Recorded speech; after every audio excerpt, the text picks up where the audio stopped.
Bismillahirrahmanirrahim. Assalamualaikum warahmatullahi wabarakatuh. Kembali lagi di resensi buku. Usia muda adalah fase penting dalam kehidupan manusia. Fase ini juga adalah fase penentuan antara keberhasilan dan kegagalan, antara kebahagiaan dan kesuraman. Pada fase ini juga beban hidup kian bertambah, mulai dari beban finansial, yakni bagaimana mendapatkan penghasilan sendiri untuk biaya hidup, beban sosial, yakni bagaimana mendapatkan pasangan hidup yang tepat, hingga beban spiritual, yakni menemukan keteguhan hati terhadap keyakinan beragama.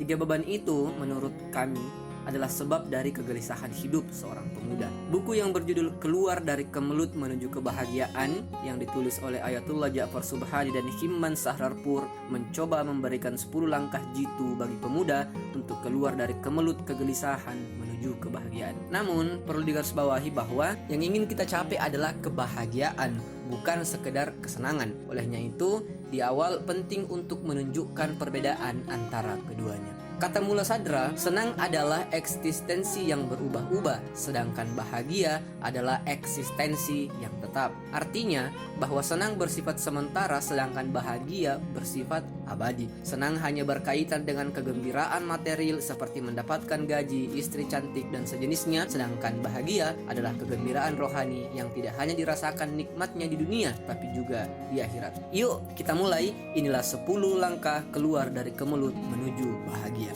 Pertama, menemukan talenta. Dahulu, Galileo dipaksa oleh ayahnya untuk menjadi seorang dokter dan ia gagal. Kemudian, Galileo memilih mendalami dunia astronomi. Itulah yang membuat ia terkenal hari ini. Namun, sukses tidak cukup hanya dengan menemukan bakat pada diri. Terus melatih kemampuan adalah syarat yang mutlak. Kedua, kerja dan usaha. Bakat akan sia-sia tanpa usaha dan kerja. Alexander Hamilton pernah ditanya, "Bagaimana caramu menjadi seorang yang jenius?" Ia menjawab, "Saya tidak mengenal apa itu jenius. Yang saya kenal adalah usaha dan kerja keras." Berikutnya, sabar dan istiqomah. Sabar tidak sinonim dengan pendiam ya, itu pengertian yang salah. Sabar adalah keteguhan jiwa untuk menyelesaikan masalah internal dan eksternal untuk mencapai tujuan. Hanya dengan sabar dan istiqomah atau konsisten bergerak pada rel tujuan, seorang pejalan akan sampai kepada tujuan.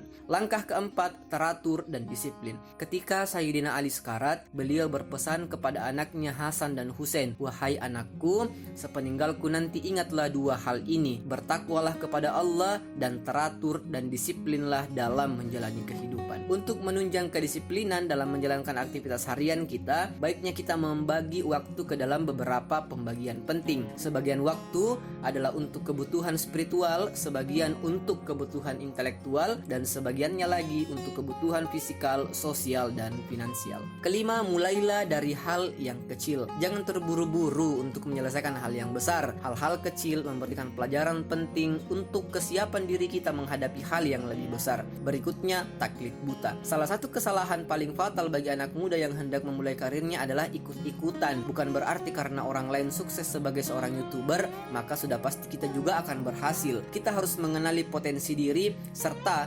faktor-faktor pendukung lain untuk menjadi berhasil. Langkah selanjutnya adalah konsultasi dan musyawarah. Menerima pendapat orang lain, terutama dari orang yang telah berhasil, sangatlah penting. Ingat, musyawarah tidak berarti bahwa kita menyerahkan diri kepada orang lain, tetapi musyawarah adalah upaya memperbanyak referensi agar pandangan kita semakin terbuka. Langkah ke-8, memanfaatkan peluang. Kata Sayyidina Ali, manusia merasa kehilangan nilai masa muda dan kesehatan ketika telah melewati keduanya. Rasulullah Shallallahu Alaihi Wasallam juga pernah memberikan nasihat kepada sahabatnya bernama Abu Dzar. Beliau bersabda, "Ketahuilah nilai masa mudamu sebelum tiba masa tuamu." Nasihat para manusia suci di atas adalah dalil betapa berharganya usia muda kita.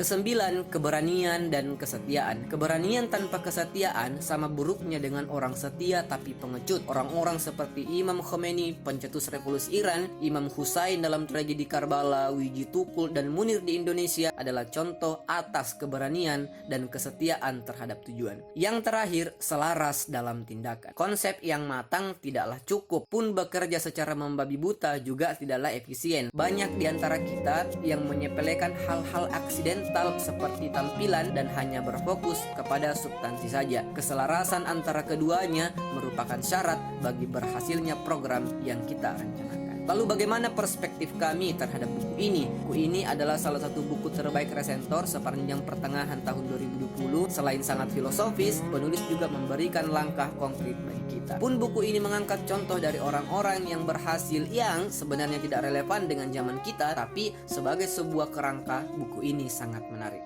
Ada pertanyaan?